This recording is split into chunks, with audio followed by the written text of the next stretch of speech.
बाकी सब तो ठीक है भाई लोगों, मगर ये ग्लव्स दिखाने का क्या मतलब है? मतलब रिटायरमेंट की तो अभी सोचना भी नहीं कोहली भाई, मतलब रन नहीं है कोई बात नहीं, रिटायरमेंट के लिए सोचना भी नहीं, रन तो आ गया, आज सीरीज में आ गए, आज रोहित भाई के आ गए, कल आपके भी आ जाएंगे। मगर ये सुमन गिल को क्या हुआ है भाई? वो तो कैप्टन ही बने फिर भी रन नहीं आ रहे, कैप्टनसी में भी बहुत अच्छा नहीं किया।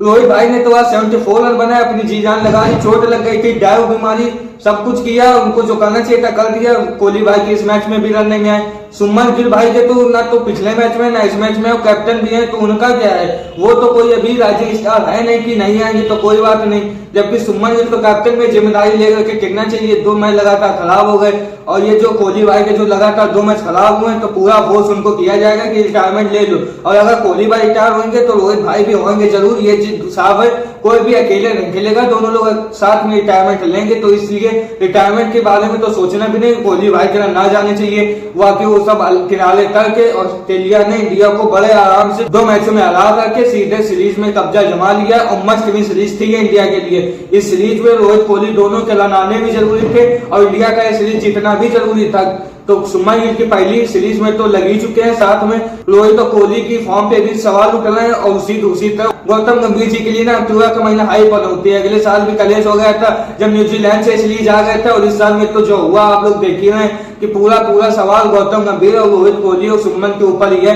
उन्हीं के ऊपर होना भी चाहिए, रोहित के ऊपर नहीं, सुमन गिल और गौतम गंभीर जी के ऊपर है कि क्यों हार गए हम लोग सीरीज, जबकि इतनी तगड़ी टीम है, पूरी फुल हाउस टीम है अपनी, सिर्फ हार्दिक पांड्या और जसप्रीत बुमराह नहीं है, वो लोग खैर बड़े प्लेयर है, उनकी तो खैर कोई रिप्लेसमेंट नहीं कर सकता। सिर्फ उन दोनों के ना होने बावजूद हम लोग इतनी बुरी तरीके सीरीज क्यों हार गए? T20 टीम ही अपनी इतनी तगड़ी है कि कोई टीम सामने टिक नहीं पाती है। T20 का तो जो होगा देखा जाएगा, ऑस्ट्रेलिया के सामने सीरीज भी है, मगर ओडीआई जो मस्ट विन सीरीज थी उसके हम लोगों के लग चुके हैं, और पूरे सवाल रोहित तो कोहली पे ही है। अब आगे आने वाली साउथ अफ्रीका के साथ सीरीज में क्या होता है ये देखने लायक होगा, मगर तीसरे मैच में सबसे जरूरी जो काम है वो है कोहली भाई का खाता खोलना। भाई कम से कम खाता तो खोल लो। अगले मैच में 8 बॉल में 0 रन बनाए, इस मैच में 4 बॉल में 0 रन बनाए, अगर एक मैच में और भी फेलियर आ गए ना, 15-20 रन बना के आउट हो जाए, तो ये सदमा फिर सही नहीं पाए, क्योंकि आपके कमबैक के लिए हम लोगों ने 7-8 महीने इंतजार किया है, और उसके बाद में अगर सिर्फ 15-20 रन नहीं आएंगे तो वो बहुत खलेगा हम लोगों को। रोहित भाई के तो खैर इस सीरीज में रन आ ही चुके हैं, एक मैच में रन आ चुके हैं, अब अगले मैच में अगर 50-60 भी आ जाए तो उनकी ठीक ठाक ही जाए,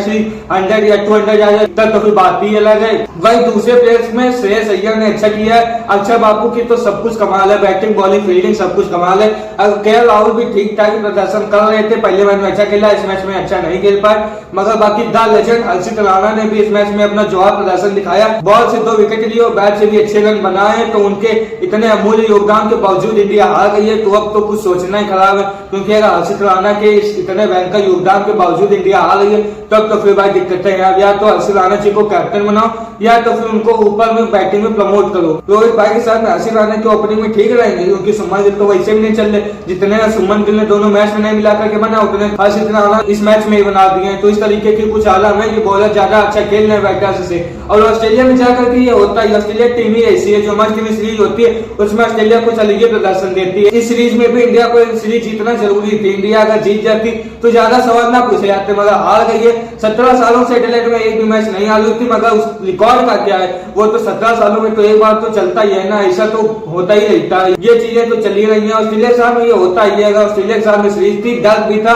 कि कहीं ऐसा ना हो कि हार जाए, वो सवाल खड़े हो, तो वही चीज हो रही है। अब जिम्मेदारी किसकी है वो बात की बात है, मगर कैप्टनसी जो सुमन गिल को दी है वो बिल्कुल विलास नहीं आई है, ना तो सुमन गिल के रन आ रहे हैं जिस तरीके से चैंपियंस ट्रॉफी में भी आए थे उस तरीके से रन भी नहीं आए, टेस्ट में भी उन्होंने अच्छा प्रदर्शन दिया था, जो अभी वेस्ट इंडीज के सामने सीरीज हुई थी तो उसकी भी फॉर्म के लग चुके, तो सुमन गिल के रन भी नहीं आया और कैप्टनसी भी ज्यादा अच्छी नहीं की है, तो सुमन गिल के ऊपर भी सवाल है। ऑस्ट्रेलिया ने ये चीज दिखा दी कि वो क्यों ऑस्ट्रेलिया है। इस मैच में उनके ओपनिंग प्लेयर को हम लोगों ने जल्दी आउट कर दिया, मगर उसके बावजूद उस टीम ने बड़े आराम से इस मैच को जीत लिया, कहीं से भी ये मैच 50% का लाई नहीं। ऑस्ट्रेलिया पूरे मैच में डोमिनेट करती हुई दिखी, बस बीच में तो रोहित शर्मा श्रेयस अय्यर की जो पार्टनरशिप हुई तो उस दौरान भले इंडिया कुछ बहुत मैच में आई हो, मगर उसके बाद से विकेट इंडिया के लगातार गिरते रहे, इंडिया रन नहीं बना पाई, और बाद में वैसे भी इतने रन थे नहीं कि इंडिया रोक ले ऑस्ट्रेलिया को, क्योंकि ऑस्ट्रेलिया को रोकना आसान नहीं रहता, नामुमकिन नहीं होता मगर आसान नहीं रहता अगर आपके पास में 300 प्लस का टोटल नहीं है तो ऑस्ट्रेलिया जिसके लिए जानी जाती है उसने वो चीज तो कर दी। अब इंडिया अगले मैच को जीते, क्योंकि अगर क्लीन स्वीप हो जाएगी तब तो फिर बिल्कुल नॉस्टैल्जिया फील हो जाएगा,